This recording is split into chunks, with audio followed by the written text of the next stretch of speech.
Hoje nós vamos estar concluindo, enfim, o estudo da Epístola de Tiago. Faltaram apenas 2 versículos e esses 2 versículos eu deixei para uma aula à parte e tem muito a ver com aquilo que nós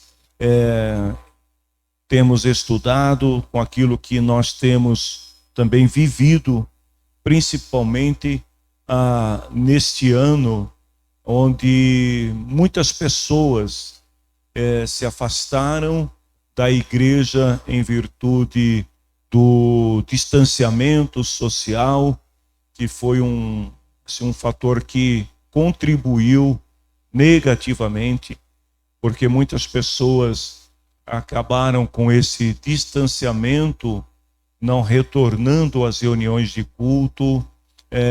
Alguns no início começaram acompanhando, os cultos em seus lares, através da transmissão dos cultos, mas depois, com o tempo, a agenda de alguns foram sendo substituídas por outras coisas, e o que se percebe é que muitas pessoas perderam o ânimo, a disposição para estar nas reuniões de culto. Eu não estou falando especificamente desta casa, eu estou falando de uma forma geral, é o que se observa em boa parte das igrejas.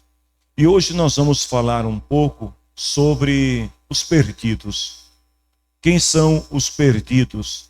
Na linguagem cristã, muitas vezes chamados também de desviados. São as pessoas que estavam servindo ao Senhor e depois de um tempo foram se distanciando, foram se afastando dos caminhos do Senhor, perderam a fé, perderam o ânimo e hoje estão distantes. Então são os perdidos na linguagem bíblica, ou também desviados. Tiago capítulo 5, versículo 19 e versículo 20. Quem puder aí, acompanhe na sua Bíblia. Diz assim: meus irmãos, se algum de vocês se desviar da verdade e outro o fizer voltar para o bom caminho, lembrem disto: quem fizer um pecador voltar do seu mau caminho, salvará da morte esse pecador e fará com que muitos pecados sejam perdoados. Então vejam bem, Tiago, ele está concluindo a sua carta e ele faz de uma forma diferente daquilo que era comum na época, e diga-se de passagem até hoje também. Quando se escreve uma carta, no final geralmente vem aquelas saudações, citações, agradecimentos aos leitores, ou a quem se dirige a carta. Mas diferente disso, Tiago, quando ele está concluindo a sua carta, é como se ele estivesse encerrando um capítulo de um livro e depois fosse dar continuidade no capítulo seguinte. Porque ele termina a sua carta falando sobre a importância relacionada aos cuidados que a comunidade cristã deve ter com os seus membros. Então, ao invés dele terminar a carta dizendo, saúde o irmão fulano, Beltrano, citando uma palavra de bênção, sei lá, que a graça, que a paz do Senhor esteja com vocês, ele termina a carta falando sobre algo que é de fundamental importância na vida cristã, que é o cuidado que cada crente deve exercer com o seu irmão, com os seus irmãos. Ou seja, os cristãos, eles não devem apenas orar juntos, como Tiago citou anteriormente. Os cristãos não devem apenas confessar as suas falhas, os seus pecados uns aos outros, mas devem também exercer o que é um cuidado espiritual. uns para com os outros, com o objetivo de que todos estejam bem. E é interessante que Tiago, ele está se dirigindo aqui aos irmãos. Então ele está falando para toda a comunidade, para todos os membros de uma comunidade cristã, e deixando bem claro que esse cuidado espiritual, ele é exercido por cada um de nós. O cuidado espiritual, ele ocorre de muitas maneiras. Por exemplo, aconselhamento. Às vezes, alguém na igreja passando por uma situação delicada, uma situação de conflitos, onde precisa do aconselhamento de alguém. Então essa pessoa busca a orientação num outro irmão. Se dá também através do discipulado, tanto do discipulado coletivo, que é com todas as pessoas, quanto um discipulado individual. Às vezes, alguém precisa conhecer melhor as Escrituras e procura um outro irmão, uma outra irmã, para orientá-lo, ou às vezes acontece o inverso também, alguém movido, pelo Espírito de Deus, pelo amor cristão, percebe que há alguém na igreja que precisa ser instruído nas Escrituras, então se aproxima dessa pessoa e passa a discipular. Isso também acontece através da pregação, tanto coletiva quanto uma pregação de menor proporção para grupos individualizados. Ou seja, uma reunião num culto de lar, hoje em dia também uma pregação através da internet e das redes sociais, uma pregação numa reunião de culto, onde a palavra de Deus ela é liberada com o propósito de despertar os cristãos, de animar os cristãos, de fortalecer espiritualmente uns aos outros. Algumas referências bíblicas a respeito disso que eu estou falando para vocês, nós vamos ver isso lá em Efésios capítulo 5, versículo 19, onde Paulo ele dá uma instrução à igreja em Éfeso, dizendo o seguinte, para os irmãos, animem uns aos outros. Vejam, Paulo está dizendo aqui para a igreja, não é pastor, anime a igreja, não é líder, anime o seu grupo, mas é irmãos, animem-se uns aos outros. E aí ele fala com salmos, com hinos, com canções espirituais. Ou seja, o dever da comunidade cristã de um ajudar o outro no sentido de animar aquele que está abatido, aquele que está meio fragilizado espiritualmente. Em Judas capítulo 1, versículo 22 e 23, lembrando que Judas só tem um capítulo e que este Judas não é o Iscariote, nós encontramos a seguinte recomendação: tenham misericórdia dos que têm dúvidas. Ou seja, aqui nós vamos estudar posteriormente a epístola de Judas, vamos poder falar com mais propriedade sobre esse texto. Mas vejam que ele está recomendando aos irmãos aqui para ter misericórdia com aqueles que têm dúvidas. E quem são os que têm dúvidas na igreja? Então é para nós pensarmos, não vamos falar hoje sobre esse assunto, porque vamos ter uma aula específica. Salvem os outros, ou seja, além daqueles que têm dúvidas, ele diz aqui, salvem os outros tirando-os do fogo. Ou seja, tirando-os da condenação, da perdição. E para com outros ainda mostrem misericórdia. Então a recomendação de Judas aqui diz respeito que a comunidade cristã, aos membros desta comunidade. Em Mateus, capítulo 28, 19 e 20, nós estamos encerrando um ciclo, um ano marcado por esta palavra, fazei discípulos de todas as nações. E notem que a recomendação de Jesus para os seus discípulos é: façam com que todos sejam meus seguidores. E aí ele fala, ensinando-os a obedecer.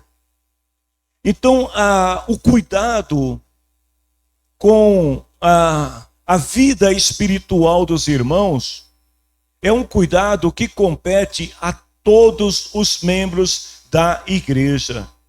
Quando Tiago usa esta expressão, meus irmãos, fica nítido, é notório que ele não está falando aqui para um grupo específico dentro da igreja. Se ele estivesse falando, por exemplo, ao pastor da igreja, certamente ele iria usar a expressão pastor.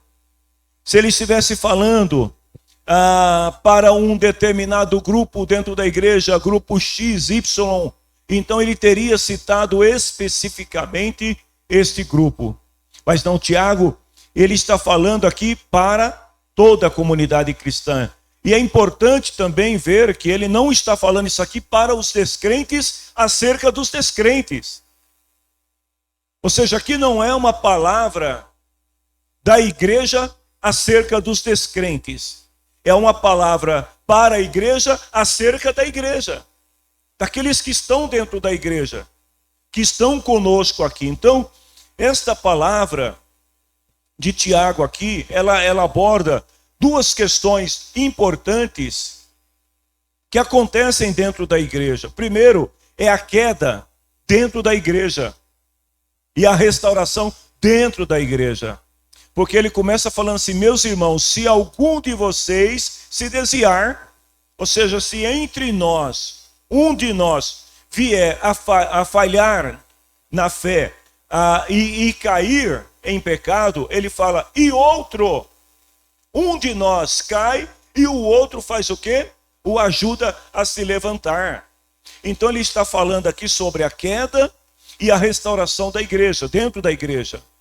Segundo, ele vai falar sobre o resultado que é alcançado quando a gente vê alguém dentre nós, um de nossos irmãos, cair e o outro vai e o ajuda a se levantar. Qual é o resultado disso? Ele vai falar, lembre disso. Primeiro, você vai estar salvando esse pecador. É interessante esta expressão pecador, mas ela não está se referindo ao descrente, ela está falando do pecador crente. Porque o crente também é pecador. Então ele está falando de o pecador que é justificado pela fé em Cristo. Ele fala, este pecador, primeiro, ele será salvo da morte. Você salvou o teu irmão. Você não deixou o teu irmão se perder. E segundo, você vai fazer com que os pecados de teu irmão sejam perdoados. Porque a partir do momento que ele é restaurado, que ele volta novamente à plena comunhão com Deus e com a igreja, os seus pecados também são perdoados. Então é sobre isso que nós vamos falar um pouquinho nesta manhã. Vamos começar com a expressão que Tiago diz aqui, logo no início do verso 19, onde ele fala, meus irmãos, e aí ele fala, se algum de vocês se desviar da verdade. Ou seja, o crente, por mais firme que ele esteja, por mais forte que ele seja espiritualmente, ele está sujeito à queda. Isso é uma coisa que a gente precisa entender. Porque muitas vezes falta misericórdia dentro da igreja para reconhecer a humanidade do outro. Então, às vezes, algumas pessoas se colocam em um patamar de santidade, de superioridade na fé, onde ele acha que ninguém vai cair, que ninguém pode cometer um erro. Tem a questão também da ausência de misericórdia com as pessoas que caem, dependendo do cargo que ela ocupa na igreja. Se é um irmão fulano, esse é membro da igreja, ele vem de vez em quando, caiu, não tem problema, é assim mesmo. Mas se um líder cair, onde já se viu, falta misericórdia. Eu já vi muitos líderes e pastores, gente, serem lançados para fora da igreja porque pecaram e a igreja não teve misericórdia para ajudar. E ao invés de ajudar, eles preferiram expulsar, tirar do meio. Eu não estou falando do pecador que não quer se arrepender. Eu estou falando do pecador que cometeu alguma falha, em algum momento se deixou levar, mas a igreja não teve misericórdia para reconhecer a humanidade do irmão e ajudar. Então ele fala, se algum de vocês se desviar. Lá em 1 Coríntios capítulo 10, versículo 12, há uma recomendação paulina que diz o seguinte: aquele que pensa que está em pé, é melhor ter cuidado para não cair. Porque às vezes a queda, ela não se dá de forma visível. Às vezes a pessoa está dentro da igreja, travestida de uma religiosidade, de uma bondade que não existe, mas ele se veste daquela imagem, mas está caído diante de Deus. Então, porque quando Deus olha, ele não vai ver só aquilo que a gente vê. Deus vê além. E aí Deus vê o sujeito vestido de terno e gravata, com a Bíblia debaixo do braço e um coração imundo. Deus vê a mulher que usa a saia que por onde passa limpa o chão de tão comprida que é, com a Bíblia debaixo do braço, com um coração com uma mente deturpada. Então, às vezes, o caído, ele está dentro da igreja e não é percebido. Por que não é percebido? Porque ele está travestido de uma falsa religiosidade, de uma pseudo-santidade que não existe aos olhos de Deus. Então Paulo fala, aquele que pensa que está em pé, ou seja, aquele que acha que porque tem uma roupa que o identifica como diferente dos outros, ele é santo, cuidado. Porque pode ser que ele esteja caído e não se percebeu. Se alguém que pertence à igreja se desvia por vontade própria ou por influência de outros, queridos, porque há duas situações que podem levar a pessoa a se desviar da fé. Uma é a própria pessoa. Ela não quer, ela é tomada, ela é dominada por desejos, ela é dominada por sentimentos e de repente ela desiste. Mas tem aqueles que às vezes se desviam por influência de outros. A pessoa está bem, mas ela não percebe que aquela amizade que ela tem com o outro é uma amizade perniciosa, que vai afastando ela gradativamente, vai distanciando ela da graça de Deus. Então, a pessoa pode se desviar por vontade própria, por influência. Agora, o crente, ele tem que entender que ele tem responsabilidade pelo bem-estar do seu irmão. E o que significa ter responsabilidade? Se você percebe que o teu irmão, ele está sofrendo, porque está sofrendo com a influência negativa de alguém, procure se aproximar dele e de alguma forma ajudá-lo. Não é ajudá-lo acusando o outro, mas é ajudá-lo. Sabe, a ilustração de capa desta aula mostra uma noite escura, um penhasco, uma ovelha caída e um pastor com uma lâmpada na mão iluminando o caminho até encontrar a ovelha. Então, se aproximar do irmão não é se aproximar para acusar o outro, para condenar o outro, mas é para mostrar a luz que vai brilhar e vai dizer para ele, olha, esse caminho não é o caminho que você deve seguir. É comum a gente ouvir nos bastidores da igreja, e mais uma vez eu lembro que eu não estou falando especificamente desta igreja, eu estou falando das igrejas de uma forma geral, ou da igreja de Cristo. É comum nos bastidores a gente ouvir pessoas afirmando, dizendo que a responsabilidade, por exemplo, de visitas, de evangelismo, é do pastor. Do discipulado é só do pastor. Às vezes as pessoas falam assim, a igreja não cresce porque o pastor não visita. A igreja não está crescendo porque o pastor não evangeliza. Se o pastor se ocupasse mais com o discipulado, a igreja ia crescer. Se o pastor fosse atrás, a igreja ia crescer. A gente ouve muitas vezes estas conversas de bastidores. Isso não acontece aqui, mas em algumas igrejas, os resultados são auferidos por duas coisas: número de membros e finanças. E quando o pastor dessa igreja, ele não consegue atingir um nível financeiro ideal, ou não consegue ter um número de membros aceitável, o que eles fazem? Eles tiram o pastor, é culpa do pastor. A igreja não está crescendo porque o pastor. Mas na verdade, a responsabilidade, irmãos, não é do pastor, é de todos. De todos os membros da igreja. Aí entende-se também o pastor, o líder ou qualquer obreiro. Mas é uma responsabilidade de todos. E eu diria mais ainda, que não se preocupar com o seu irmão e querer jogar a culpa no outro pela responsabilidade do seu irmão, é se deixar levar pelo espírito de Caim. Qual é o espírito de Caim? Quando Deus perguntou para ele assim: Caim, aonde está o seu irmão?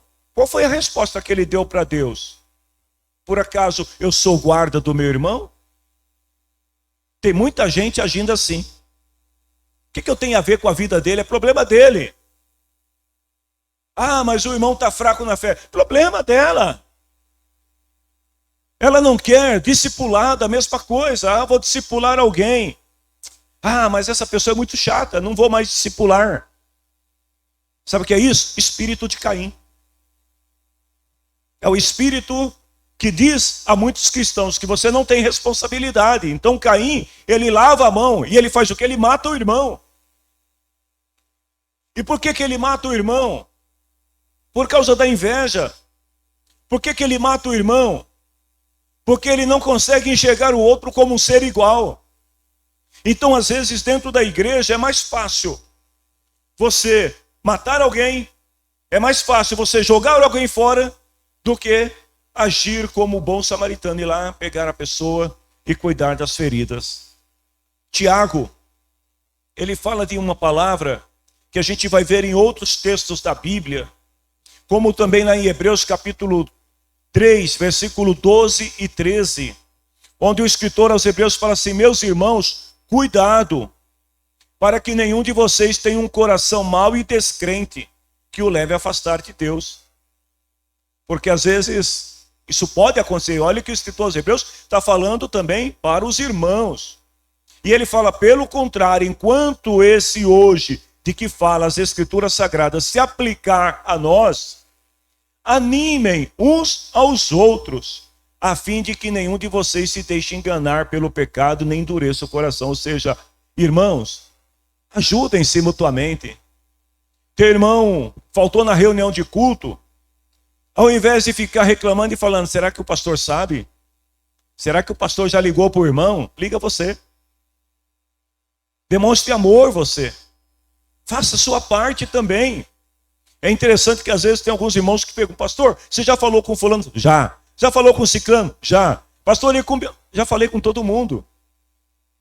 Mas não basta o pastor falar, às vezes é importante que cada um entenda que essa é uma responsabilidade coletiva. É das crianças, dos adolescentes, dos adultos, dos jovens, de todos nós. Então vejam bem, lá em Gálatas capítulo 6, versículo 1, Paulo ele fala assim, meus irmãos, se alguém for apanhado em alguma falta, e mais uma vez a palavra é para a igreja, vocês que são espirituais devem ajudar essa pessoa a se corrigir. Graças a Deus que na nossa igreja a gente não tem crente, no meu tempo, né, a gente chamava de dedo duro, hoje eu não sei como se chama, de traíra, como que é a pessoa que fica apontando os outros. X9, essa é nova, parabéns, mais uma que eu aprendi. Do que mais que chamam a pessoa? Eu não... Dedo duro, traíra, esse X9 é da hora, hein? X9, né, irmão? Você, né? Quem é o irmão? Olha, o dedo duro. Ele fala assim, vocês que são espirituais têm que ajudar essa pessoa. Não é ficar falando para os outros, você viu o irmão fulano foi apanhado em falta. Você viu, olha, fulano, eu estava passando na rua tal, e aí eu vi o irmão ou a irmã tal, fazendo tal coisa.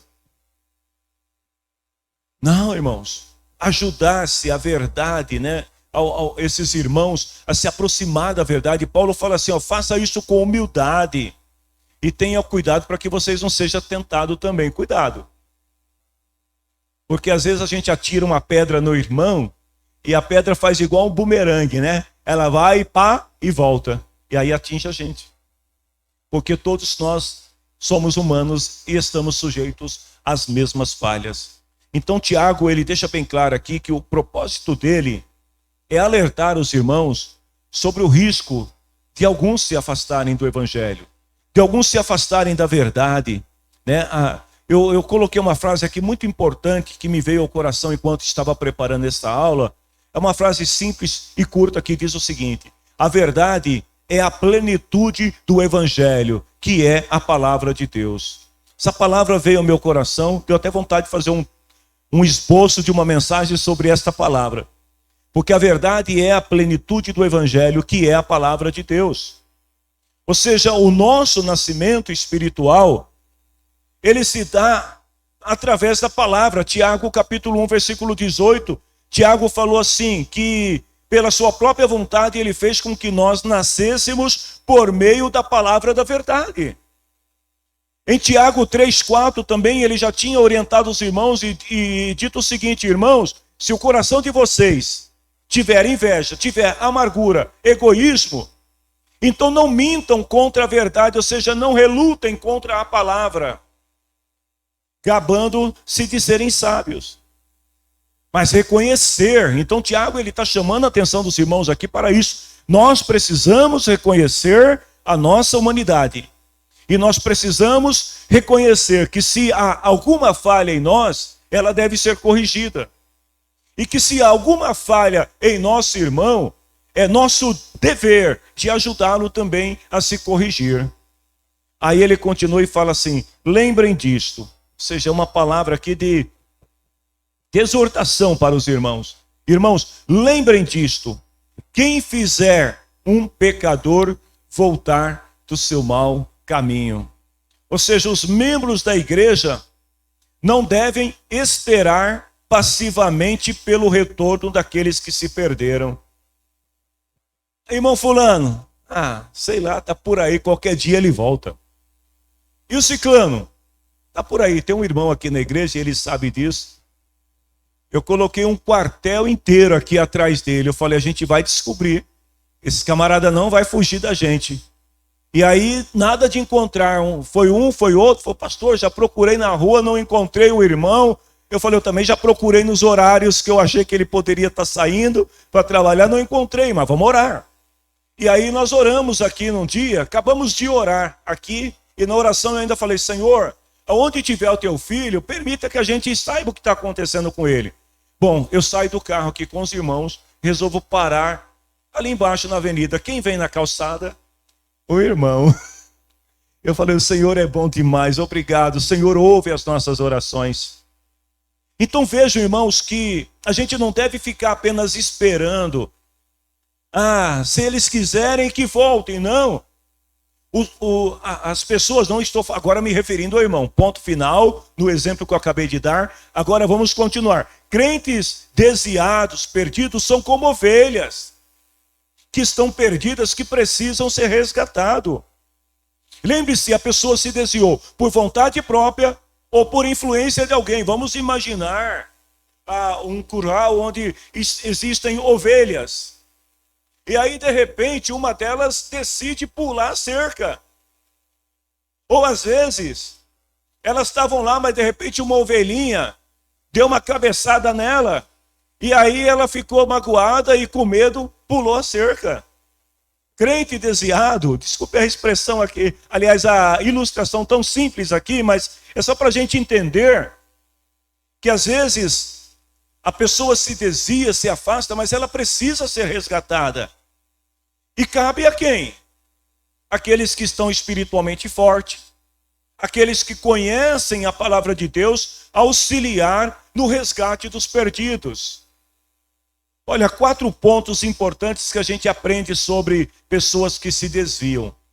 Lembrando que Tiago está se referindo aqui ao desviado como irmão.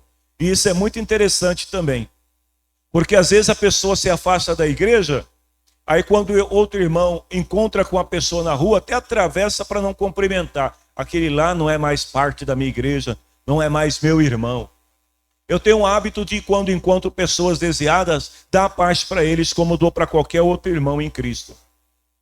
E eu percebo quantas pessoas que estão afastadas, quando recebem esta palavra de paz, elas se sentem prestigiadas, honradas e reconhecidas. Porque o filho pródigo, ele não deixou de ser filho quando saiu da casa do pai. Lembre-se disso.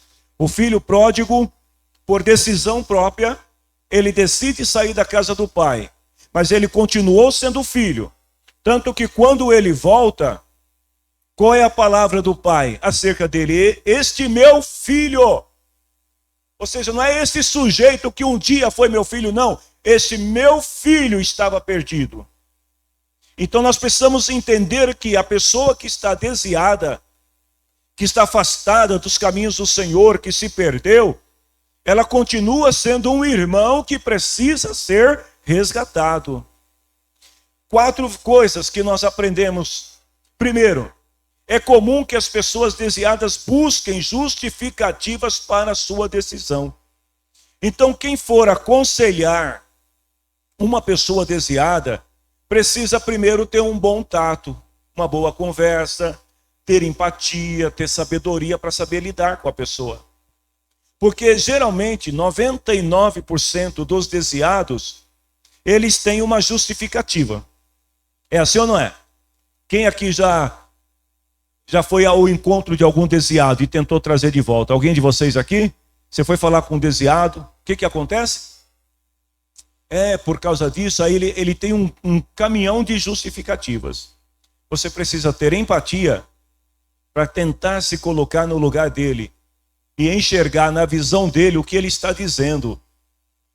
Ter sabedoria para saber como lidar com essa pessoa. Lembre do pastor com a lâmpada nas mãos. Você é o pastor, aquele pastor que está com a lâmpada, que é a palavra de Deus na mão, para iluminar o caminho. Você não está com espada na mão, você não está com pau na mão, você não está com pedra na mão. Você está com a luz. E a luz é a palavra de Deus. Segundo, muitos pastores e obreiros auxiliares não obtêm bons resultados em recuperar os perdidos, diga-se de passagem, porque geralmente eles são os alvos da crítica. É uma outra coisa que a gente precisa entender, que às vezes a pessoa, irmãos, eu já perdi a conta de pessoas que estavam espiritualmente doentes dentro da igreja e que ao ouvir uma palavra bíblica, não era uma palavra de ataque pessoal, nada, uma palavra bíblica, a pessoa se desviou e falou assim, porque o pastor fica falando do meu pecado, fica me acusando, sempre é o pastor culpado. Ou é o obreiro, é o líder que é culpado. Então, às vezes, o resultado é muito mais eficaz quando um crente espiritualmente saudável, com sabedoria, que conhece a palavra de Deus, ajuda o líder nessa questão. Aí você vai falar com a pessoa, aí ele vai falar um monte do pastor. O que você faz? Você fala mal também do pastor? Se você fez isso, faltou sabedoria. Deixa o irmão falar, deixa ele colocar para fora tudo aquilo que ele quer. Ele vai reclamar, depois sabe o que vai acontecer no final? A pessoa vai começar a chorar. E vai falando, não, na verdade o culpado sou eu. Pode falar.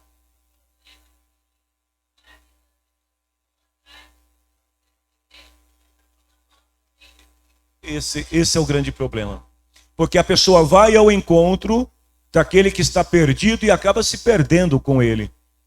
Porque ao invés de ter sabedoria, ter graça de Deus, orientação para poder falar, chega lá isso. A pessoa começa a apontar.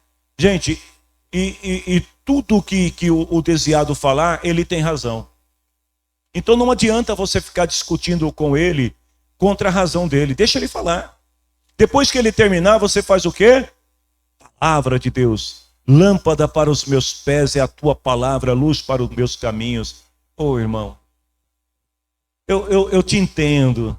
Eu sei o que você está falando, mas você não pode se afastar de Jesus. Continua servindo ao Senhor. Ajuda o irmão. Se ele falar naquela igreja eu não piso mais, irmão, é por causa da multiforme graça de Deus que existe um monte de igreja. Você não está feliz lá, mas não deixa Jesus por causa disso. Vai servir a Jesus em outro lugar. Aí ele chega na outra igreja, Deus usa alguém para falar a mesma coisa para ele. Aí ele, uau, peraí. É assim que Deus trabalha. Terceiro, o que a igreja deve fazer é demonstrar preocupação e amor. E este é um campo minado e perigoso, porque a gente tem que tomar cuidado para aquilo que a Eduarda acabou de falar, de entrar no jogo das acusações, das explicações e das justificativas. A gente tentar, não, mas olha, não foi bem isso que o líder quis dizer. Não foi isso que o pastor quis dizer. Aí, irmão, ao invés de consertar, vai abrir uma brecha maior. Não entre nesse jogo. Então é um campo minado, é um campo perigoso. Imagine um campo cheio de minas explosivas, que se você não tomar cuidado, você pode pisar em uma e pode explodir e morrer junto. Então precisa ter cuidado, demonstrar o que a gente deve fazer em relação a esses irmãos é demonstrar preocupação e amor. E tentar ajudar. Em quarto lugar, o grande problema, eu digo que é o problema mais grave, é a exposição dos erros e a condenação alheia. Como assim? O crente deve apenas mostrar o quanto deseja ajudar aquele que está caído, exortando ele a voltar. E parar por aí, mas também tem que tomar o cuidado, não só de acusar, aliás, de aceitar a acusação dele contra alguém na igreja que, segundo ele, o fez desviar, ou uma situação na igreja, mas a gente também tem que ter o cuidado para não ficar acusando o perdido. É a mesma coisa que você pegar um doente que tem uma ferida enorme, que está começando a ser cicatrizado, e aí você pegar um pedacinho de pau e falar, deixa eu dar uma olhadinha para ver se dói, e mexer. Você vai aumentar a dor. Você vai aumentar a infecção, você pode matar a pessoa. Então, tem que tomar também cuidado, sabe aqueles irmãos que são profetas da condenação, profetas do juízo, que aí vai visitar um desviado, e já chega dizendo, ai de você, homem, porque Deus vai pesar a mão. Olha, porque Deus vai matar você, vai matar o teu gato, o teu cachorro, vai matar a esposa, vai matar o pau. Você acabou de matar todo mundo, irmão. Tem que ter o cuidado também para não se tornar acusador. Juiz, o papel é um só. Qual é o papel do pastor que busca ovelhas? Lembrando que o pastor aqui nessa ilustração não é o pastor de uma igreja, somos nós. Pastores que estamos guiando os outros na direção certa.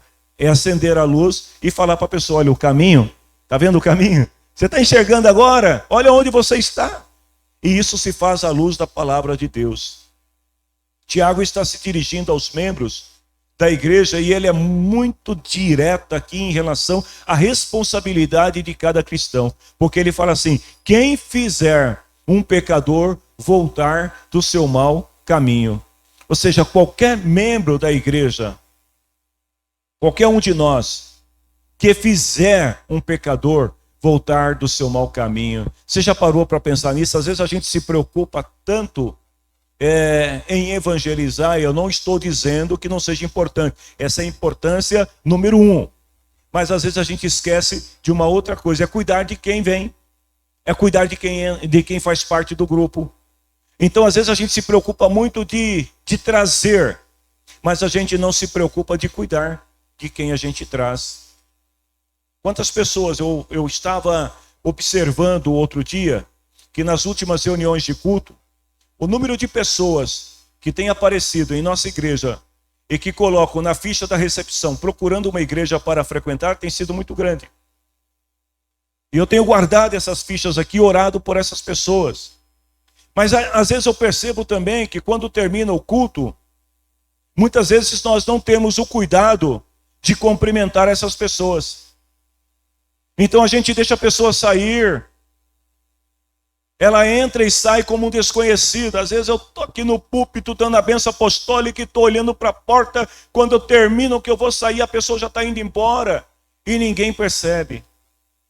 A gente precisa demonstrar cuidado, porque as pessoas, irmãos, eu sempre digo isso, que alguém que vem a uma igreja, seja ele desviado, ou seja ele não conhecedor da palavra de Deus, que vem a uma igreja e entra sem que ninguém o traga, é gente corajosa, tem muita coragem. Porque imagine você vê uma casa com a porta aberta e aí você entra. Você não sabe qual vai ser a recepção. E cabe à igreja ter esse cuidado de perceber, entrou alguém diferente, não é ir todo mundo em cima da pessoa, mas alguém precisa ter essa percepção espiritual de cuidado, de cumprimentar a pessoa, de se colocar à disposição da pessoa. Olha, se você quiser conhecer mais, saber mais, eu estou à disposição, meu nome é fulano, é Beltrano. E muitas vezes a gente fala de amor, que a gente tem que amar, mas quando Deus coloca uma oportunidade na nossa frente, para a gente demonstrar esse amor por alguém, a gente ignora. A gente ignora quando a gente não se preocupa com os irmãos que faltam no culto. A gente ignora quando a gente não se preocupa com aqueles que estão afastados. Tem uma irmã aqui na igreja, não vou dizer o nome dela, mas às vezes ela perturba, no bom sentido, a vida de alguns irmãos que não vêm na igreja. Porque a irmã, ela fica direto cutucando essas pessoas, ligando, e ela me manda, às vezes, a informação: pastor, hoje eu falei com fulana, ora por ela, porque está com uma preguiça danada de vir para a igreja, não sei o quê. E eu acho muito lindo isso, porque o papel do pastor também é interceder. E quando o membro conversa com o outro e tenta ajudar o outro, e ele percebe alguma dificuldade, o que ele faz? Pastor, me ajuda aqui. Mas isso tem que ser uma coisa contínua e tem que ser entre todos nós. Então vejam, se alguém da igreja, que está na igreja, se desvia e cai na armadilha de Satanás, o outro membro tem que estar disposto a resgatar essa pessoa. Agora, isso requer de cada um de nós também disciplina. Disciplina até para que o outro irmão não se escandalize, como está lá em Romanos 14, 15 e 16, que fala assim: se você faz com que o irmão fique triste por causa do que você come, você não está agindo com amor. Ou seja, às vezes, a gente fala do amor, mas a gente não vive o amor, porque a gente não tem esse cuidado. E Paulo está dizendo aqui, olha, o cuidado exige disciplina pessoal a ponto de, às vezes, você ter que se mutilar espiritualmente falando, aqui no sentido de deixar de fazer alguma coisa para poder socorrer o teu irmão. Ele fala aqui, olha, você gosta de comer carne, mas o teu irmão, ele pode se escandalizar. Então, quando você estiver diante do teu irmão, não faça dessa maneira. Ele fala, não dê motivo para os outros falarem mal daquilo que vocês acham bom. Não é nossa, aliás, não é responsabilidade, então, só do pastor ou do líder zelar pelos irmãos. É de todos nós. Nós somos guardiões de nossos irmãos. Cada um de nós que aceitamos a Cristo, que passamos a fazer parte da família na fé em Cristo, nós somos guardiões dos nossos irmãos. Eu sou um guardião de vocês. Vocês são meus guardiões. Um cuida do outro. Se qualquer um de nós, irmãos... Uma vez eu ouvi um pastor jovem dizendo, ele estava assumindo uma igreja, e ele disse para os pastores, para os líderes mais velhos, uma coisa que me marcou e eu guardei esta palavra. Ele, se dirigindo para aquelas pessoas, falou assim: olha, eu sei que eu sou mais jovem do que vocês. Eu tenho menos experiência do que vocês. Então pode ser que eu venha errar. Nessa caminhada que vamos ter junto, pode ser que eu venha errar. Vocês, por favor, vocês têm a liberdade e o dever de me corrigir. Eu achei aquilo lindo. Um jovem pastor reconhecendo nos líderes mais velhos que eles tinham autoridade para corrigi-lo, para ensiná-lo se ele cometesse falha. Ou seja, nós somos guardiões de nossos irmãos. Deus nos responsabiliza pela vida de nossos irmãos. Aí em Ezequiel, capítulo 3, 17 até o 19, o Senhor fala assim, olha, se você ver alguém fazendo uma coisa errada, e você não for até aquela pessoa e falar para aquela pessoa, e tentar ajudar, corrigir aquela pessoa vai morrer no seu erro, porque ela não foi avisada, e você vai ser culpado disso. Agora, se você for e falar para a pessoa, e a pessoa não te ouvir, e não quiser se arrepender, você fez o teu papel, a tua parte, você falou, mas ela não quis ouvir, então eu não vou requerer de você a responsabilidade sobre aquela pessoa. Ao conversar ou corrigir um desviado, peça sabedoria. Lembre-se disso, o seu papel é restaurar e não causar conflitos. Além daqueles que se desviaram, existem as pessoas que estão fora da igreja. Pessoas que não têm forças para se libertar do erro, do pecado, do caminho do mal. E eles também devem ouvir o evangelho. Eu li um texto de um escritor, o nome dele é A.T. Robertson, que em 1912, em um de seus sermões, ele falou sobre algo que parece tão atual como nos dias de hoje. Há 108 anos atrás, em um de seus sermões, ele disse o seguinte: veja a condição desesperadora das vítimas nas favelas e nos cortiços dilapidados. Isso é o suficiente para desencorajar qualquer agente de assistência social. Ele está falando da realidade daquela época. Pessoas que são vítimas nas favelas e nos cortiços. Aí ele fala, as drogas pegaram alguns com grampos de aço.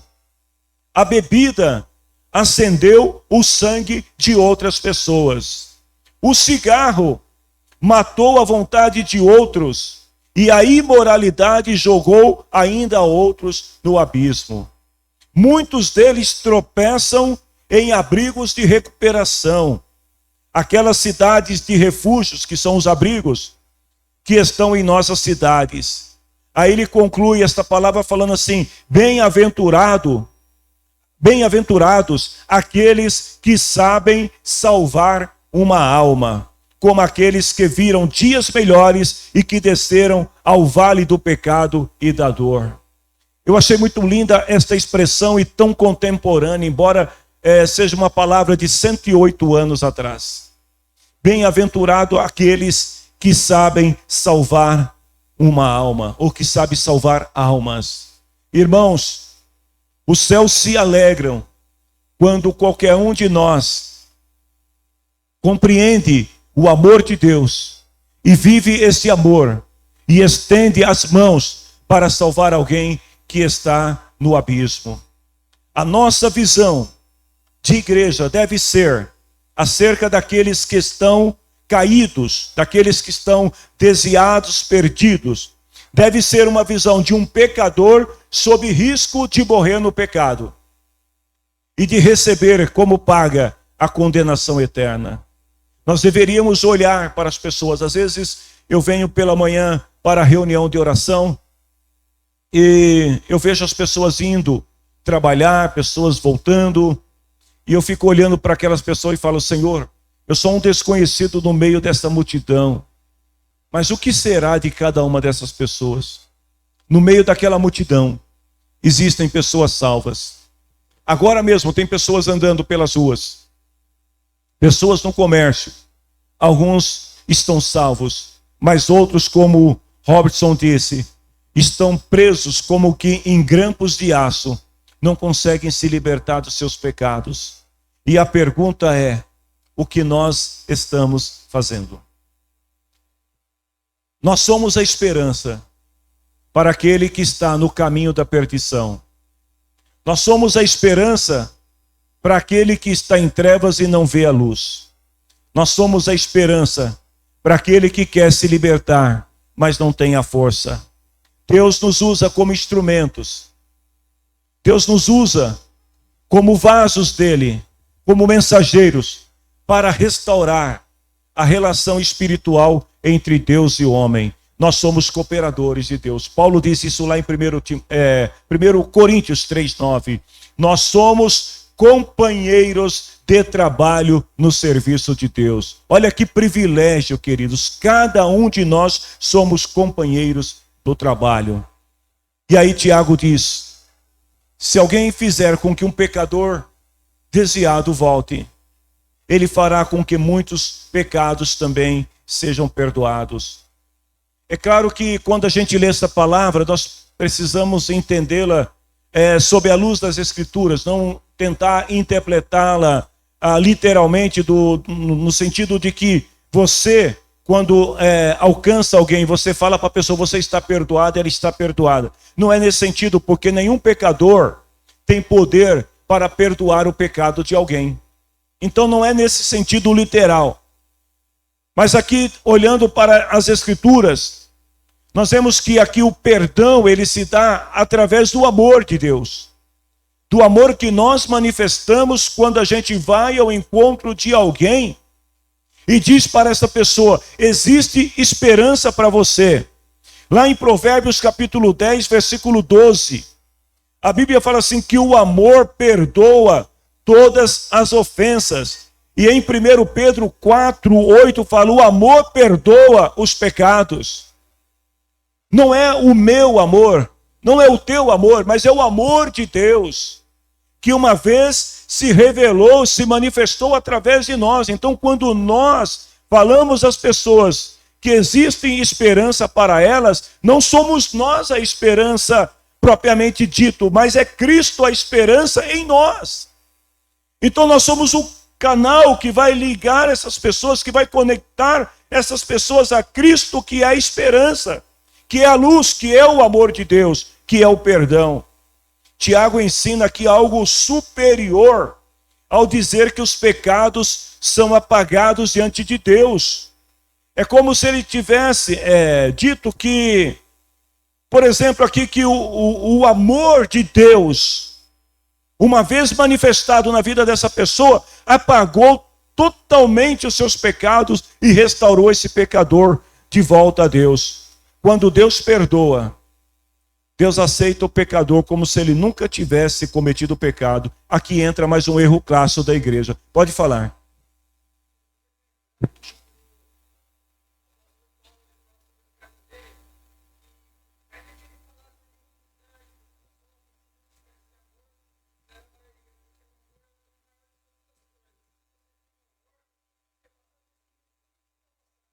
Perfeitamente. E aí a gente vê, né, então dentro dessa palavra que você falou, né, o amor é o caminho da excelência, o caminho mais importante. Um erro clássico que muitos cristãos cometem. Porque às vezes a gente fala também tanto de amor, mas quando alguém cometeu um pecado e se arrepende e deseja voltar à comunhão da igreja, muitas vezes os cristãos são os primeiros a tirar pedra e a rejeitar. A gente repugna a pessoa. A gente se afasta da pessoa. Ao invés de neutralizar o pecado, nós neutralizamos a pessoa. E aí a gente passa a olhar aquela pessoa como um estranho. É o espírito do filho mais velho. Do filho que está o tempo todo na casa do pai, não desfruta do que o pai pode dar, e quando vê o irmão mais novo, arrependido, se voltando e se sentando à mesa do pai, e sendo recebido com honra, o que o filho mais velho fala? Pai, eu estou tanto tempo aqui, nunca recebi tanta honraria. E qual é a palavra do pai? Meu filho, você está aqui o tempo todo, tudo é teu. Agora você está com inveja do teu irmão que acabou de voltar, estava perdido. Então muitas vezes a igreja não entende isso também. Quando alguém se arrepende e se converte e volta novamente e quer, deseja, almeja a comunhão com a igreja, aí a gente isola essa pessoa, como se ela fosse um câncer, uma doença dentro da igreja. E aí eu pergunto, onde está o amor? Entra o que o Rodrigo acabou de falar, as palavras de Paulo. Eu poderia falar todas as línguas, eu poderia ter todos os dons, eu poderia ser tudo e ter tudo, mas se eu não tivesse amor, de nada aproveitaria. Queridos, O melhor lugar para nós demonstrarmos o amor de Deus em nossa vida é na nossa relação com os outros, tanto dentro quanto fora da igreja. É como a gente vê as pessoas. Nós não somos superiores a ninguém. Os cristãos precisam entender isso. Nós não somos superiores a ninguém. Nós somos pecadores como qualquer outro. Por isso que Tiago, ele usa a expressão aqui agora, pecador.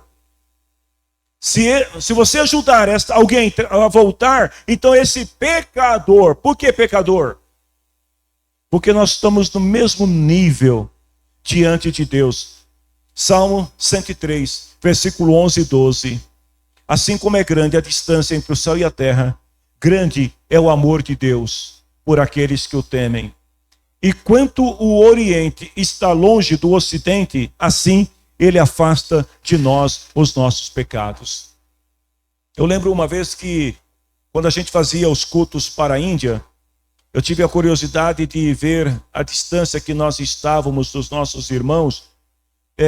Era uma distância tão grande que, se a gente quisesse viajar para lá, para poder conhecer os irmãos, a gente ia passar mais de um dia de viagem, considerando que era viagem aérea. Se não me engano, tá, eu posso estar equivocado agora quanto aos números, porque faz tempo, eu acho que era quase 10 mil quilômetros de distância, ou era 12 mil, eu não lembro. Se alguém quiser pesquisar no Google e me falar ainda durante a aula aqui, a distância de Barueri até Bangladesh, ou até onde os irmãos estavam, era Andhra Pradesh. Então, qual é a distância? Se você colocar aí no seu Google Maps, você vai ver a distância. O Oriente e o Ocidente. Olha o que a palavra do Senhor está falando. Quando Deus perdoa, o pecado fica tão longe, gente, que não dá para imaginar. Lá é noite, aqui é dia, aqui é noite, lá é dia. As coisas, olha o quanto Deus nos perdoa, o amor dele é muito grande. Agora, o perdão de Deus se dá através do sacrifício de Jesus. E a intenção de Tiago aqui é mostrar que os cristãos que foram perdoados têm que trabalhar juntos para o bem-estar mútuo da igreja. Eu estou para concluir essa aula. Eu deixei algumas observações, como sempre, para que vocês possam depois baixar o conteúdo e estudar com maior profundidade, porque o tempo não permite. Mas que nós sejamos como o bom samaritano. Qual a diferença do bom samaritano para o levita e para o sacerdote? É que o bom samaritano, ele usou dos seus recursos para socorrer alguém que estava caído à beira do caminho. Vejam bem, eu vou repetir para você entender. Ele usou dos seus recursos. Ele não foi chamar alguém e falou assim para o rapaz, fica aqui um pouquinho, que eu vou ali ver se eu encontro alguém que me ajuda a te socorrer. Às vezes, a gente quer fazer a obra de Deus, e aí o pecador está caído à beira do caminho e a gente está passando. E a gente é como o levita e o sacerdote, prefere ignorar do que ter que abrir mão e dispor do nosso tempo e dos nossos recursos para socorrer alguém que está caído. Ah, dá muito trabalho. Vixe, eu vou ter que gastar tempo com essa pessoa. Eu não tenho tempo. É o que muitos afirmam, não tenho tempo. A gente tem tempo para tudo, mas não tem tempo para aquele que está caído. O bom samaritano, ele usa os seus recursos. Ele dá do que ele tem. Ele se sacrifica, porque provavelmente aqueles recursos que ele usou para socorrer aquele homem eram recursos que poderiam ser usados por ele para outras finalidades. Mas ele não está preocupado com isso. Ele está preocupado em socorrer aquele que está caído. Esse é o amor que Deus quer que nós tenhamos. Que a gente coloque o outro na mesma condição que nós, que a gente consiga enxergar o outro na mesma condição. Talvez o samaritano, quando viu aquilo, ele pensou, uau, poderia ser eu. Eu poderia estar caído aqui agora, eu poderia estar sofrendo aqui agora, será que alguém me socorreria? Queridos, pensem nisso. Por mais forte que a gente esteja, por melhor que a gente esteja no dia de hoje, a gente tem que sempre lembrar que se não fosse a misericórdia de Deus, o amor de Deus em nós, a gente poderia estar pior do que o outro. Samuel disse uma vez aos filhos de Israel: não é a força de vocês, não são os seus braços, é o Senhor. Então, para finalizar esta palavra, vejam, Deus deu dons maravilhosos para nós usarmos em benefício da igreja. A igreja não é constituída somente pela figura de seu líder ou de seus líderes, mas por todos os membros que amam a Deus e seu irmão. Efésios 4, versículo 11 e 16. Foi Ele que deu dons à pessoa. Ele quem? Deus. Deu dons às pessoas. E no versículo 16 ele fala: e Ele é quem faz com que o corpo todo fique bem ajustado.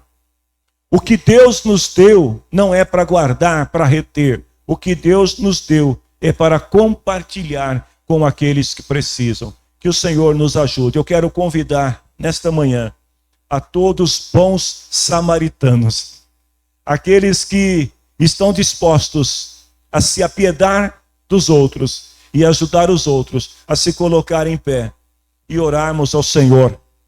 Com isso nós finalizamos a carta de Tiago, e eu espero que as recomendações de nosso irmão Tiago tenham sido úteis, importantes na vida de cada um de nós. Antes de nós orarmos, deixa eu só dar uma lida aqui se tem alguma mensagem, alguma pergunta. Amém, graças a Deus. O presbítero Bernardino, eu já falei muito desse homem aqui para vocês. É um servo de Deus. Eu tenho muito carinho por ele, porque foi a primeira igreja que eu fui pastor, aos meus 22 anos de idade, faz alguns dias. E ele está acompanhando essa reunião de culto também. Irmão Bernardino, com seus 81 anos de idade, continua forte e valente, servindo ao Senhor. Deus abençoe. Também aqui a irmã Iraí, ela coloca assim, que é verdade, muitos se afastam em vez de aconselhar o que está fraco e precisando de uma palavra de apoio. Que nós sejamos bons samaritanos na vida de todos aqueles que estiverem caídos e que Deus colocar no nosso caminho. Que a gente não hesite em estender a mão, que a gente não hesite em dar aquilo que nós temos, porque eu penso que Deus, a Bíblia não fala, mas eu penso que Deus abençoou muito esse samaritano, porque ele não só ajuda o homem, mas ele ainda paga as despesas que o homem ia ter depois, e ele se responsabiliza. Que não sejamos como Caim. Por acaso eu sou o guardador de meu irmão? Que não sejamos como o filho pródigo, porque ele e não eu. Que nós sejamos como o bom samaritano, que abre mão daquilo que você tem para socorrer quem precisa.